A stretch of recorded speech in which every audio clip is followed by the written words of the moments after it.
Chapter 1. Under the Sea. It was the 1st of September, 1985.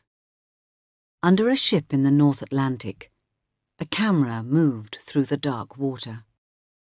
Slowly, the camera went down. 1,000 meters, 2,000 meters, 3,000 meters under the sea. On the ship, some sailors waited and watched. Nobody spoke. Then, suddenly, they saw something. There it is! Where? There! Look! I can see it! Yes, you're right. It's the Titanic. With the camera, the sailors could see a ship 3,810 meters under the water. It was a very big, old ship, and it was in two halves. They could see the front half of the ship with their camera, but the back half of the ship was 800 meters away. The sailors were all very happy. They took lots of photographs. The next year they came back with more cameras. The cameras went down under the sea and looked at the ship more carefully. They went all round the ship and took hundreds of photos. Some of the cameras went into the ship too, through the windows. Later there was a film about the ship. People all over the world watched the film and saw the photographs in newspapers. But who built the Titanic? What happened to it? Why did it break in two halves and sink to the bottom of the sea? And what about the people on this ship? What were they like? And what happened to them?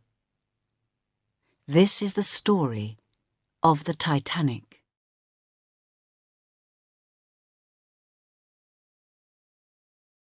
Chapter 2.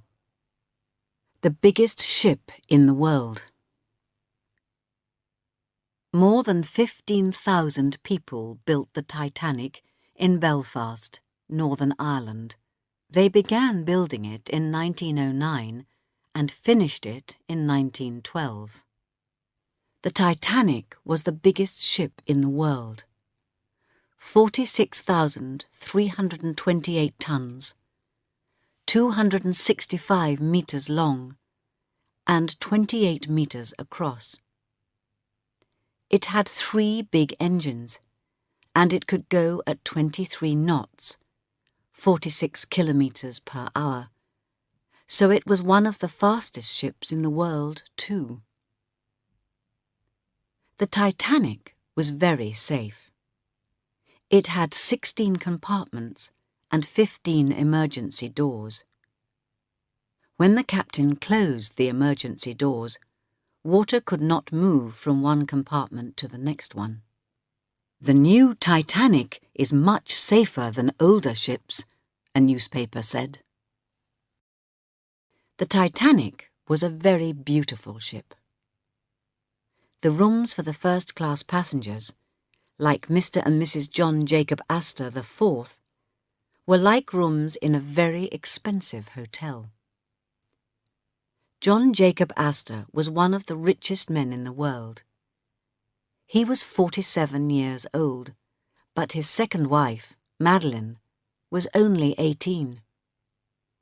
On the ship, Mr. and Mrs. Astor had 2 big bedrooms, a sitting room, and 3 more rooms.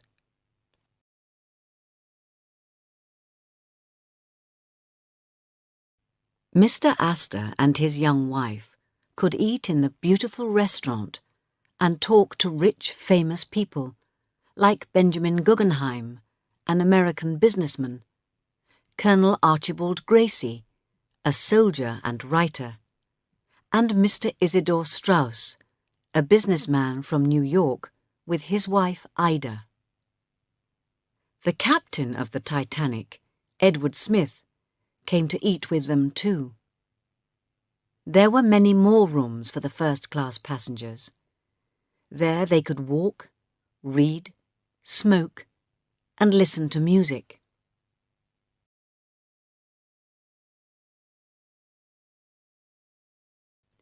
The rooms for the second-class passengers were beautiful too. They were better than the first-class rooms on most ships.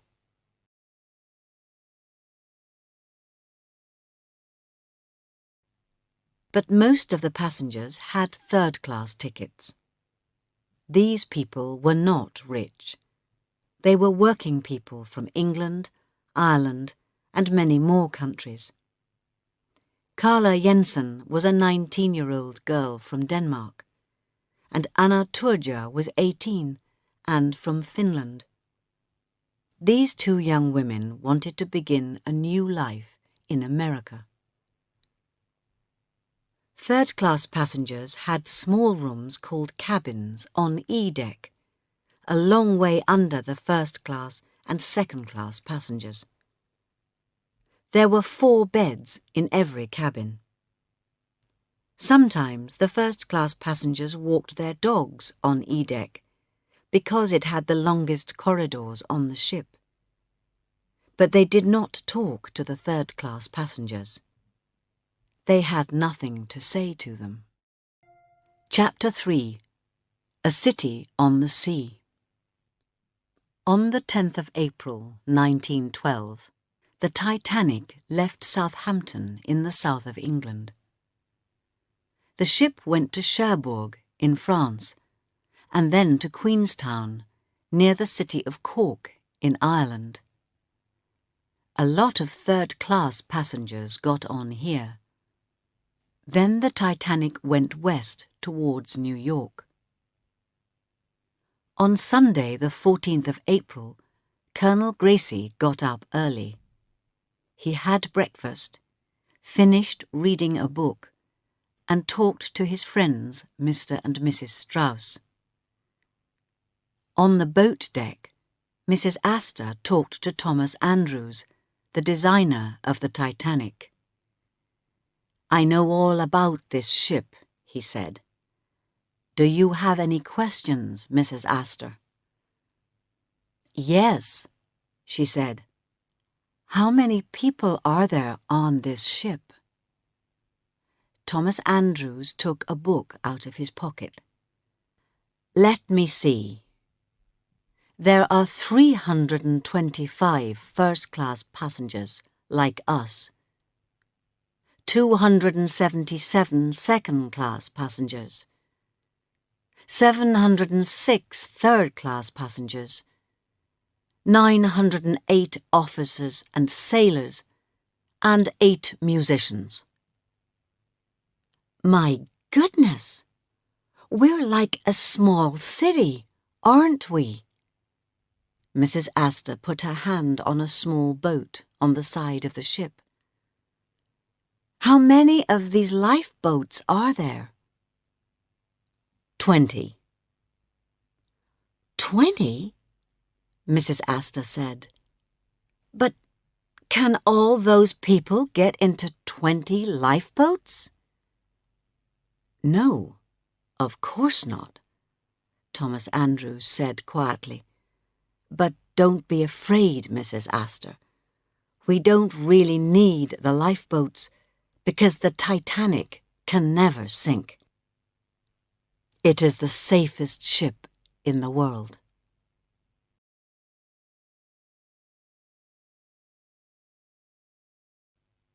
The president of the White Star Line, J. Bruce Ismay, was excited about his new ship. He talked to Captain Smith. "How fast can the Titanic go?" Bruce Ismay asked. "About 23 knots, Captain Smith answered. "But we're going about 18 knots now. We don't want to arrive in New York a day early, do we?" "Why not?" Bruce Ismay laughed. "Come on, Captain. Let's get there early. The Titanic is going to be famous." Down on E-deck, the third-class passengers talked about America in many languages. Carla Jensen was Danish, but there were 2 English girls and a Swedish girl in her cabin. Carla's brother Sven and her father's brother Niels were on the Titanic too. In Anna Turja's cabin, there were 2 young Finnish women and some children. Milvina Dean was the youngest passenger on the Titanic. She was a baby, only 9 weeks old. Sidney Goodwin was 2 years old. He had a big family. His mother and father, 2 sisters, and 3 brothers were all in the same cabin. Many passengers sent radio messages. In 1912, radio was very new. The 2 radio operators, Jack Phillips and Harold Bride, had a lot of work. In 3 days, they sent 250 messages, and more messages came in, from New York, from Southampton, and from ships.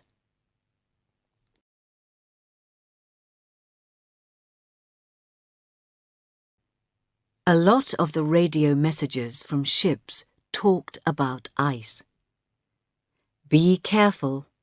There are a lot of icebergs in the North Atlantic," the messages said.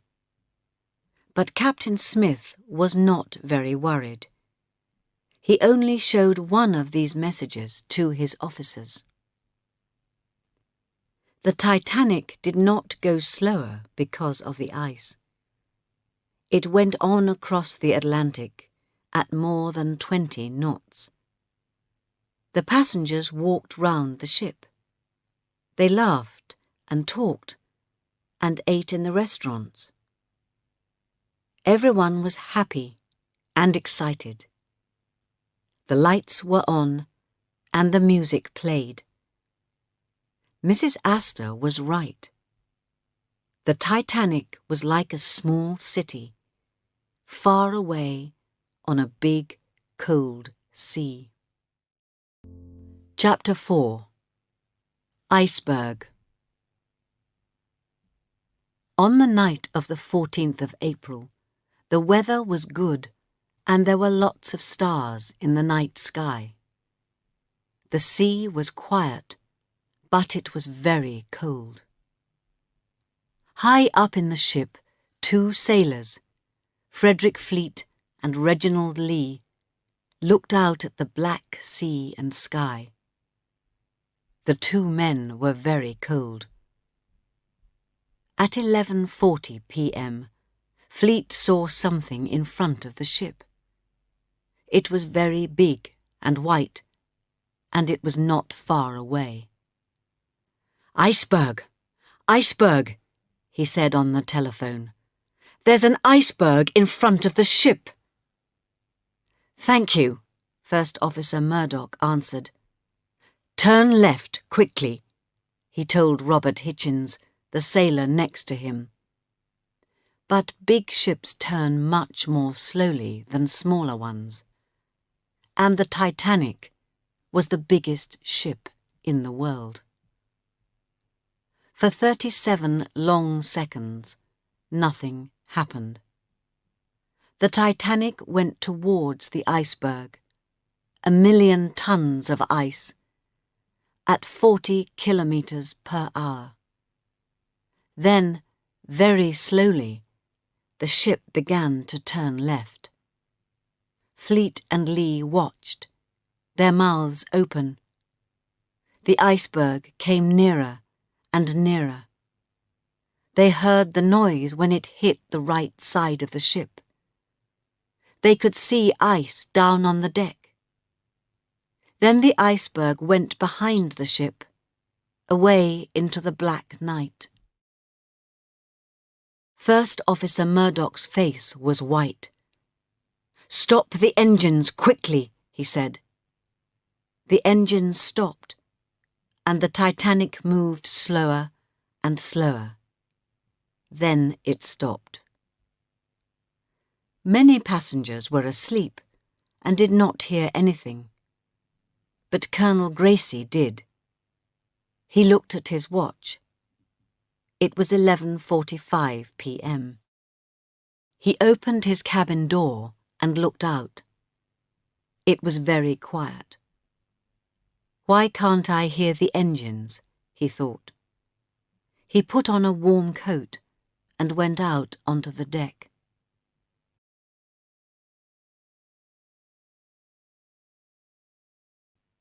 Some passengers saw the ice on the deck and laughed.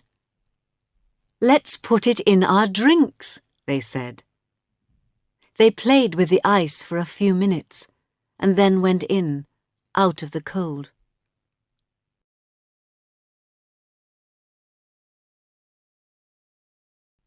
But down in the third-class cabins at the front of the ship, the iceberg made much more noise when it hit the ship. Water came into Daniel Buckley's cabin. He got up and opened his door. There were a lot of people in the corridor.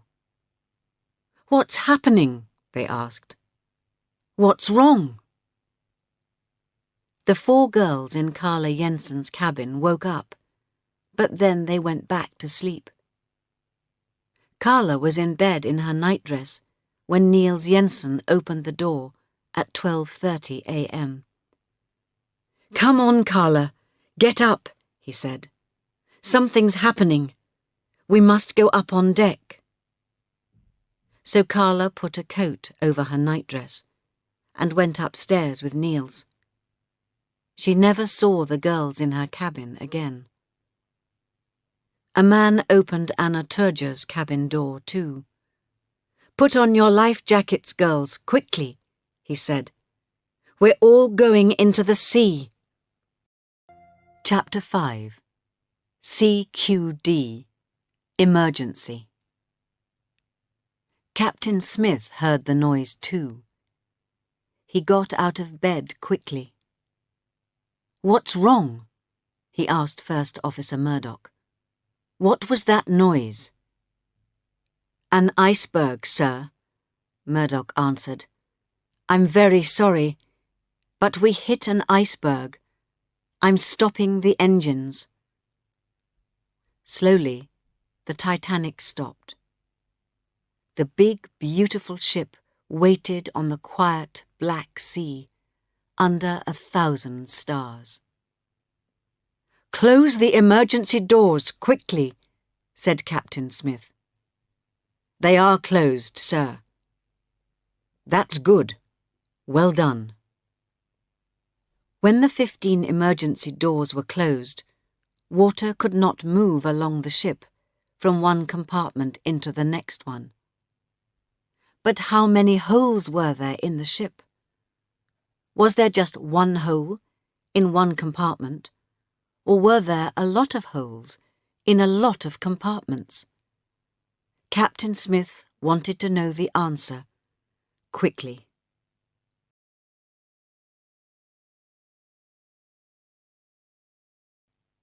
Captain Smith, First Officer Murdoch, and Thomas Andrews, the designer of the Titanic, went down into the ship.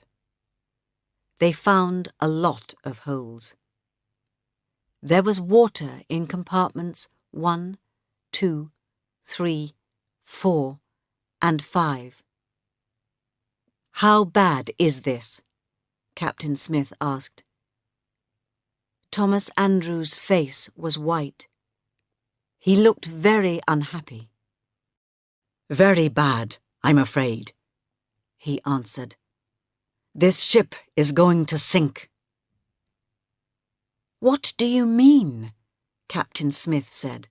"The Titanic can't sink. You said that to Mrs. Astor yesterday. I heard you."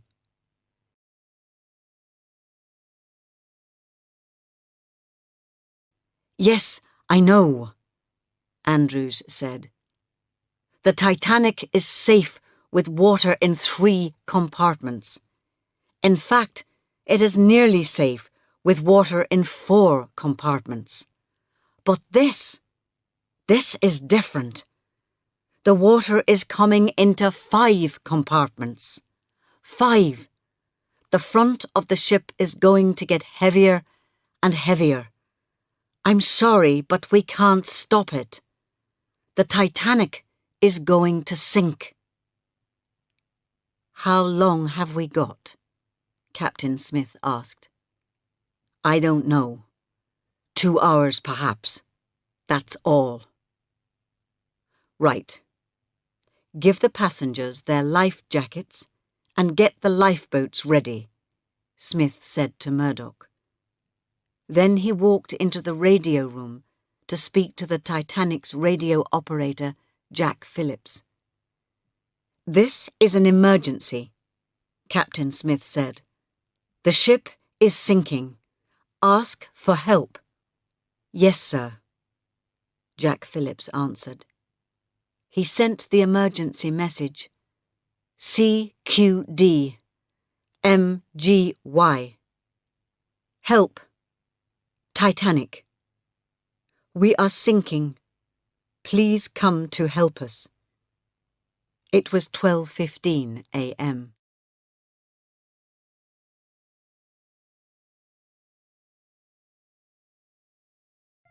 Chapter 6.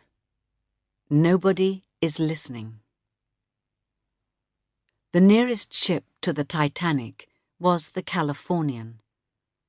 It was about 16 kilometers away. The Californian knew about the ice, so it stopped at 10:30 that night. At 11:10, the third officer, Charles Groves, saw the lights of a big ship on the right. The Californian tried to send a message with a light to the ship, but there was no answer. At 11:40, the big ship stopped, but Charles Groves did not know why. He did not know that it was the Titanic. In 1912, radio was very new. Most ships had radio, but they didn't listen to it all the time. Cyril Evans, the radio operator on the Californian, went to bed at 11:30, so nobody on the Californian heard the emergency message from Jack Phillips at 12:15 a.m. People at Cape Race in America heard it, and one man heard it in New York. But for nearly 10 minutes, no ships answered the message. Then, at 12:25, the radio operator on a ship called Carpathia wanted to talk to the Titanic. "Titanic, I have a message for one of your passengers," he said. "Are you listening?"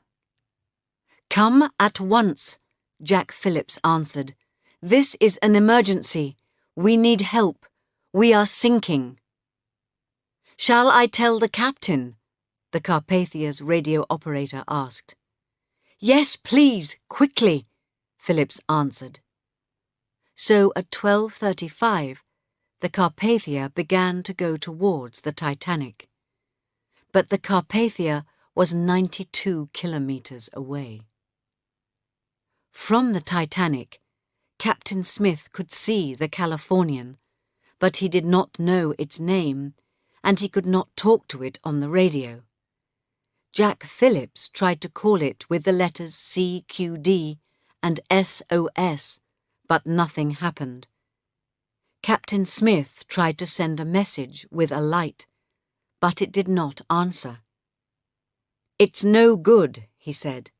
"Send up the rockets." At 12:45, the first rocket went up into the night sky.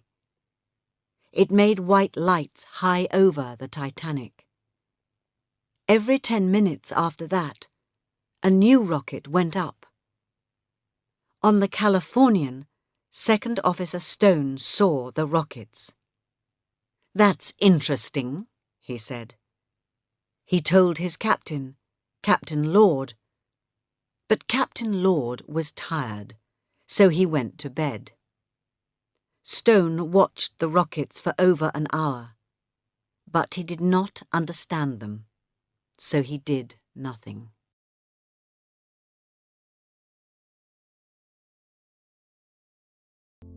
Chapter 7. Into the Lifeboats. The Titanic had 20 lifeboats. These boats could carry 1,178 people, but there were 2,224 people on the ship. So for nearly half of the people on the ship, there was no lifeboat. The first boat, Lifeboat 7, went into the sea at 12:55 a.m. with 26 people. Lifeboat 1 could take 60 people, but there were only 12 people in it. Lifeboat 6 had only 25 women and 1 sailor. The ship's officers helped the passengers with their life jackets.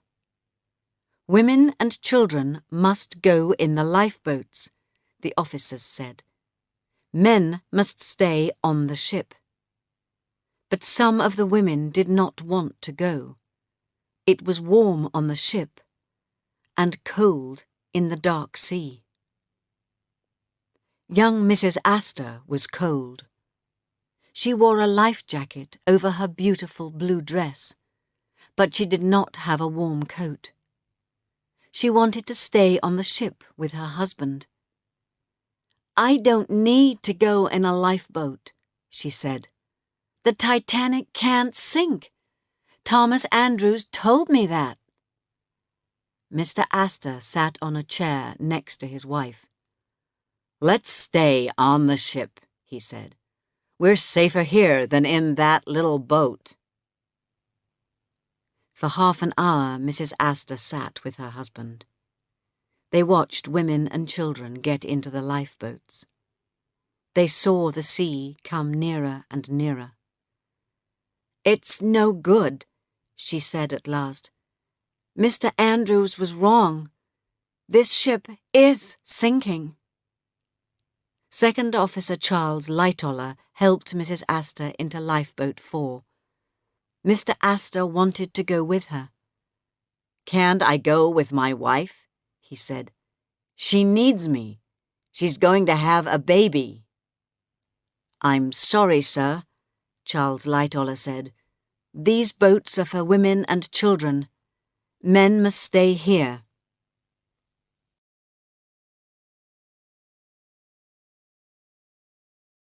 Mr. Astor watched his wife go down into the sea in the lifeboat.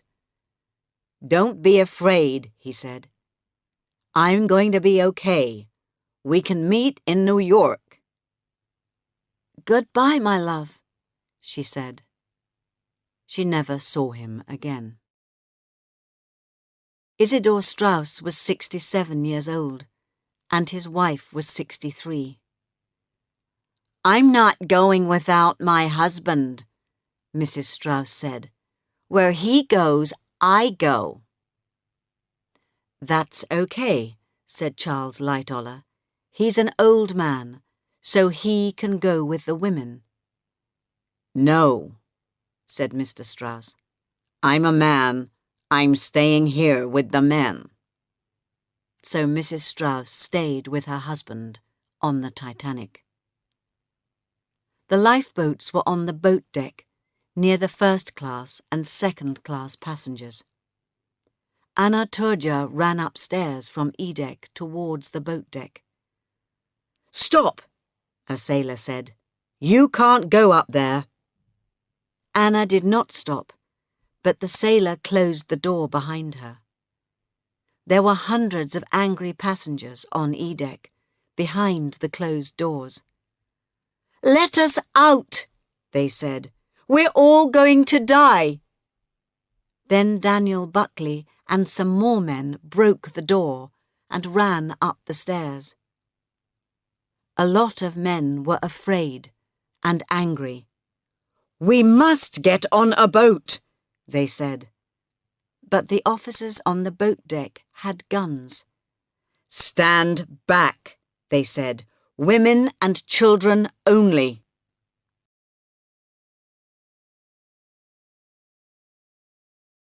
But Daniel Buckley got into a boat and put on a woman's hat. When the officers looked into that boat, they saw only women there. Some third-class women passengers, like Anna Turja and Carla Jensen, got into the boats too. Carla was cold. She had no shoes, just a nightdress, a life jacket, and a coat.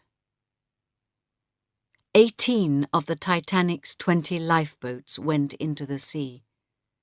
Some had only 10 or 20 people in them, but Lifeboat 14 had 5th Officer Lowe with 58 women and children.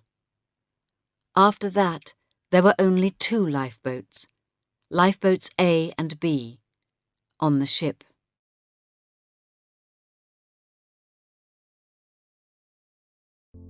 Chapter 8.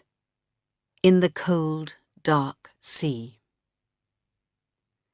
The 8 musicians did not get into the lifeboats. They stayed on the Titanic and played music.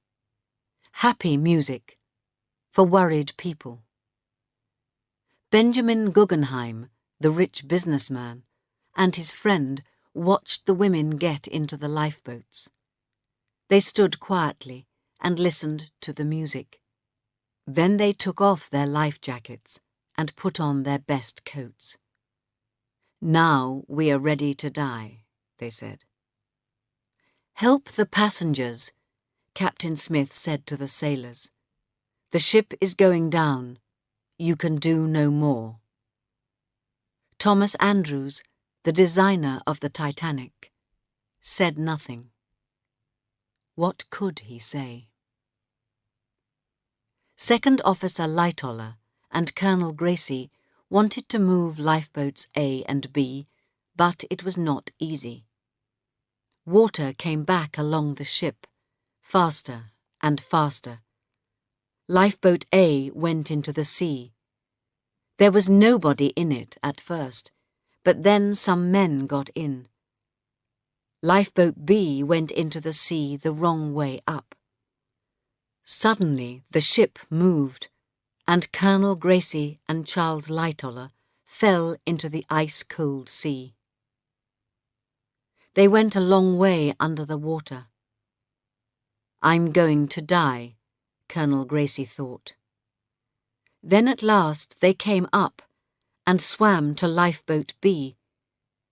But Lifeboat B was the wrong way up. They could not get into it, so they got onto it. Radio operator Jack Phillips was on top of Lifeboat B, with Colonel Gracie, Charles Lightoller, and 26 more men. Radio operator Harold Bride was under Lifeboat B at first. Then he swam out and got on top.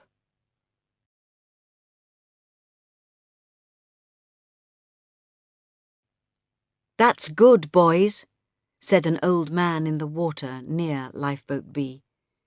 "You're going to be okay." But he did not get onto the boat, and after some time he died. "Who was that?" the men asked. "Captain Smith, perhaps?" The front of the ship went down, and at the same time the back of the ship went up. For 2 minutes the back of the ship went slowly up, higher and higher. Some people ran to the back of the ship. A lot of people fell from the ship into the sea. Carla Jensen watched from Lifeboat 16. "The sea was very quiet and dark," she said later. "The lights were still on in the ship. Then suddenly there was a terrible noise. 1,000 people cried from the ship. We heard them. Then the Titanic broke into 2 halves.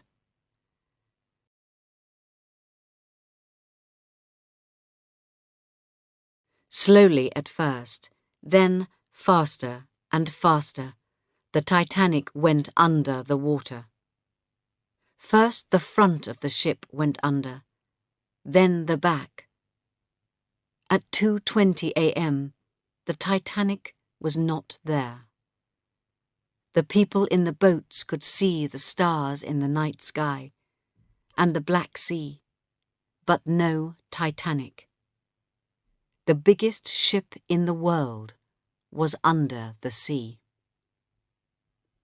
There were more than 1,000 people in the water. Most of them had life jackets, so their heads stayed out of the water. But the sea water was very cold, and nobody could live in it for long. "Please, come back and help us," the people in the water cried to the people in the lifeboats. In Lifeboat 6, there was 1 sailor and 25 women. "We must go back to help the people in the water," some of the women said. "Our husbands are there. They need help." "No," said the sailor, Robert Hitchens.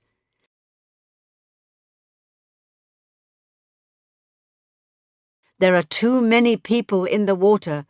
They can't all get in this boat. It isn't safe." So they did nothing. Lifeboat 1 had only 12 people in it, but they did not take 1 man or woman out of the sea. But in Lifeboat 14, 5th Officer Lowe did want to help.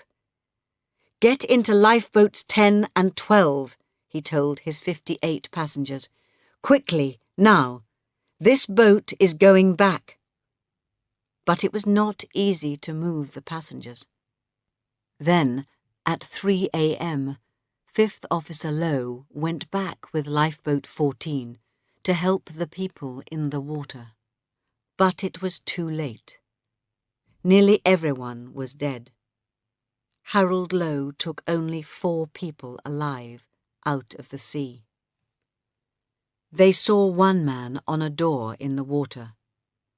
He looked cold and white and dead. But after a few minutes, he opened his eyes and began to talk, in Japanese. Later, he helped to row the boat like a sailor. "What a good man," Harold Lowe said. All night, people sat in the lifeboats and waited for morning. When the sun came up, they looked at the cold, quiet sea. They could see icebergs everywhere. And in the water, near the icebergs, they saw hundreds of cold, white bodies, the bodies of dead passengers and sailors.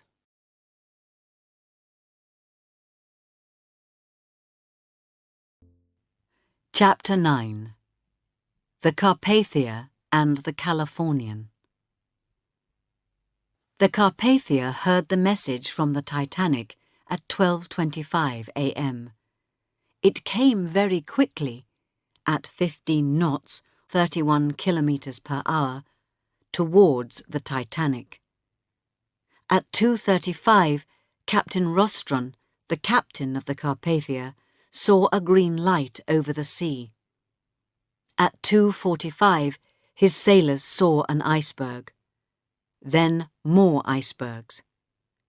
"We're going very fast, sir. It isn't safe," a sailor said. "Don't stop," said Captain Rostron. "We must get there quickly. The Titanic is sinking." There were no more radio messages from the Titanic. At 4 a.m., the Carpathia stopped and sent some rockets into the air. "Here we are," the captain said. "But where is the Titanic?" The sun came up. There was no Titanic. They saw more than 20 icebergs, some big, some small, and 1 small lifeboat 400 meters away. There was a sailor in it, some women, and a baby. "Where is the Titanic?" Captain Rostron asked. "It went down, sir," answered the sailor. "An hour and a half ago."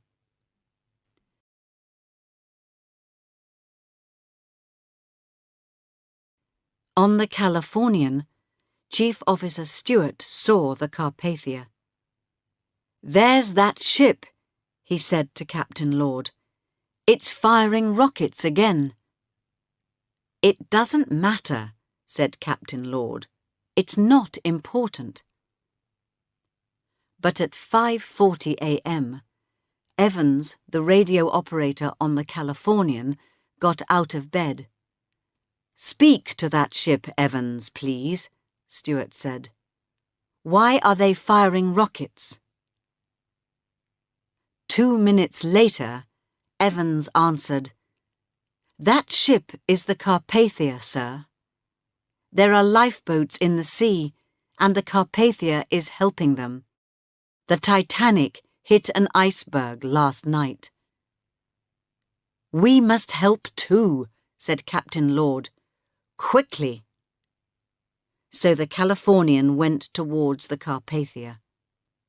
But it was nearly 6 a.m., more than 5 long hours after the Titanic needed their help.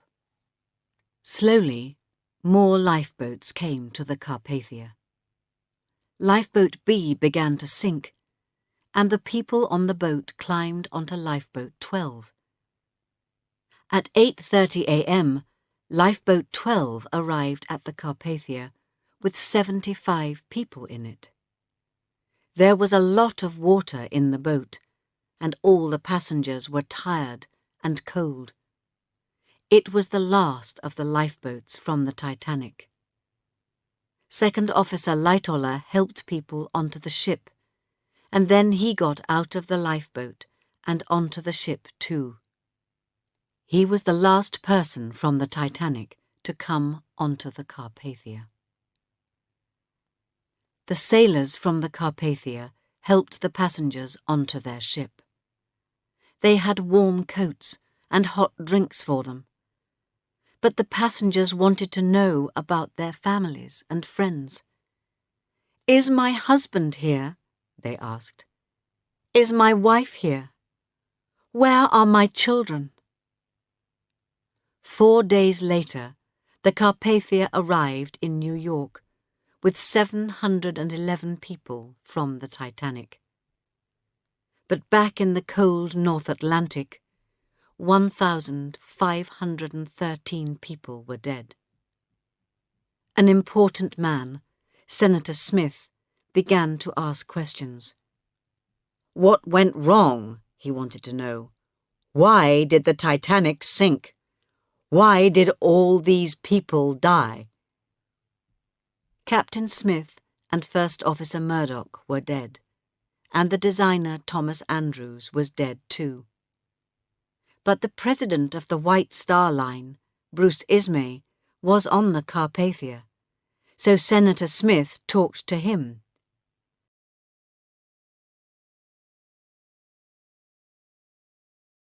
"Did you know about the icebergs?" Senator Smith asked. "Well, Captain Smith knew about them, yes," Bruce Ismay answered.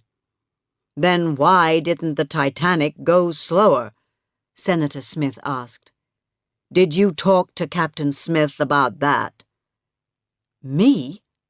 No, of course not," Bruce Ismay answered. "He was the captain. I was only a passenger." "A passenger, yes, but you were the president of the White Star Line too," Senator Smith said angrily. "The Titanic was your ship, and 1,500 people died because the Titanic hit an iceberg. Can you answer this question, then? Why did you only have 20 lifeboats?" Bruce Ismay looked unhappy. "Because the Titanic could not sink. Thomas Andrews told me that. He was the designer. He knew about ships. And remember, it had 16 compartments and 15 emergency doors. We don't need a lot of lifeboats. It's the safest ship in the world, Andrews said, and I listened to him. I see, Senator Smith said angrily. So you did nothing wrong. Captain Smith was wrong about the icebergs, and Thomas Andrews was wrong about the lifeboats.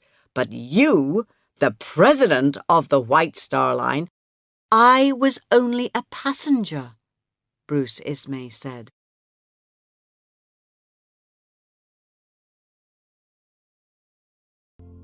Chapter 10. Life After the Titanic. What happened to the people from the Titanic? The American ship Mackay Bennett found hundreds of dead bodies in the sea. One of the bodies was John Jacob Astor. He was buried in New York in May 1912.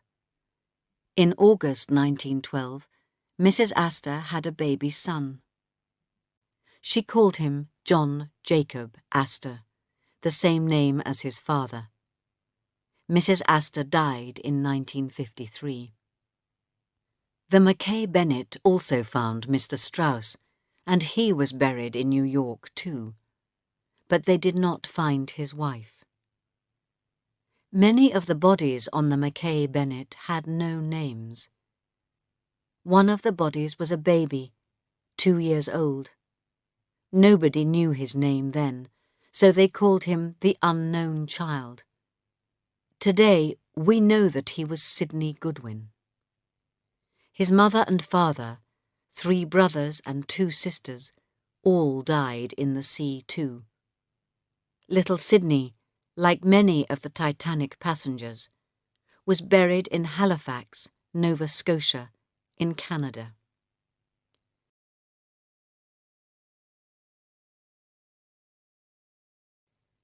But Milvina Dean, the youngest passenger on the Titanic, did not die. She left the Titanic in Lifeboat 10 with her mother and brother. Later they returned to England on another White Star ship, the Adriatic. All the women passengers on the Adriatic wanted to hold her in their arms. In the end, one of the officers said, "No passenger can hold Milvina for more than 10 minutes." Colonel Archibald Gracie wrote a book about the Titanic, but he never really got well after his time in the sea. He died in December 1912, and his last words were, "We must get them all in the boats." It was not easy for Anna Turja in America. She did not know any people there, and she could not speak English. A hospital doctor in New York wrote her name on her arm and put her on a train to her brother in Ohio.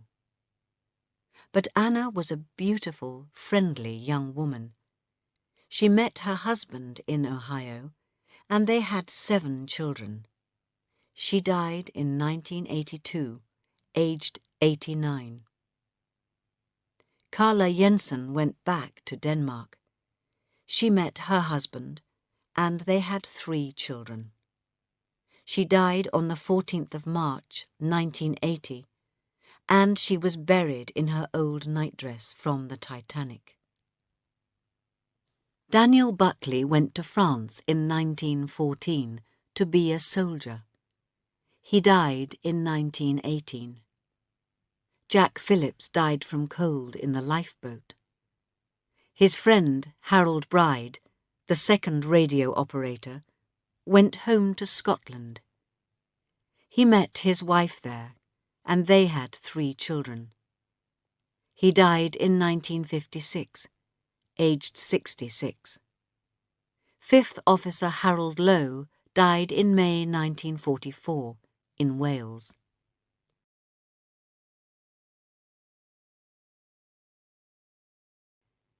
Second Officer Charles Lightoller had an exciting life. After the Titanic, he worked on a White Star ship called the Oceanic. But in 1914, the Oceanic sank too.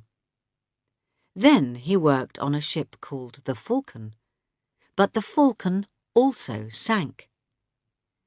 In 1940, at the age of 66, he went with his son Roger in his small boat called Sundowner to Dunkirk in France. Sundowner was not much bigger than one of the Titanic's lifeboats, but it carried 130 soldiers home across the sea to England. Charles Lightoller died in 1952 in London, aged 78. Bruce Ismay went home to England, and the White Star Line finished their new ship, the Britannic. But Ismay's later life was not happy. He could never forget the Titanic. Chapter 11. Finding the Titanic. There are many stories about the Titanic. A man called Walter Lord talked to hundreds of passengers and sailors, and in 1956 he wrote about them in his book A Night to Remember. In 1957 there was a film of the book called A Night to Remember. Anna Turja went to see the film, but she could not speak English, so her son watched the film with her and told her about it. But Anna did not really understand about films. "Those people with the film cameras," she said to her son when they came out of the cinema, "they made this film when the Titanic went down, so why didn't they help all the people in the water?" In 1985, Robert Ballard went to look for the Titanic, first on a French ship and then on an American ship. He found the Titanic 3,810 meters under the sea, 531 kilometers southeast of Newfoundland. In 1986 and 1987, he went back with more cameras and made a film about the ship under the sea.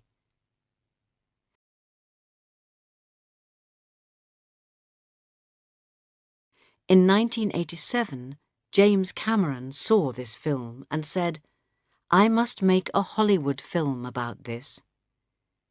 In 1995, he went to see the Titanic under the sea, and he got money to make his film.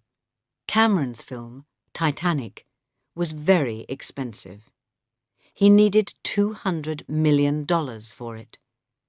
That is $1 million for every minute of the film. In the film, Kate Winslet, a rich girl, meets Leonardo DiCaprio, a poor boy. When the ship goes down, the boy dies, but the girl lives.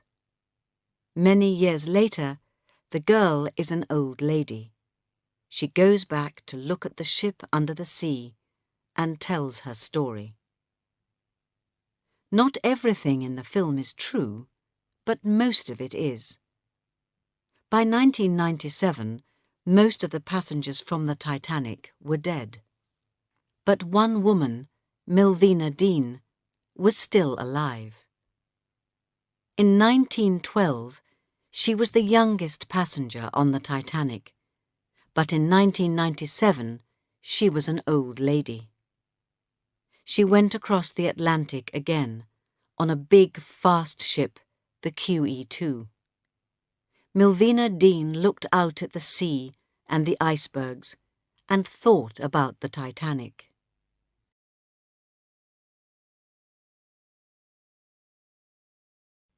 "I was here 85 years ago," she said. "We were on the biggest, most beautiful ship in the world. But I was a little baby then, in my mother's arms, so I can't really remember anything of that night on the 14th of April, 1912. In 2008, Milvina Dean was the only passenger alive from the Titanic. But people still talk and think and write about the Titanic. They remember it because it was big and fast and beautiful of course. But they also remember the cold night in 1912, when the safest ship in the world went to the bottom of the sea.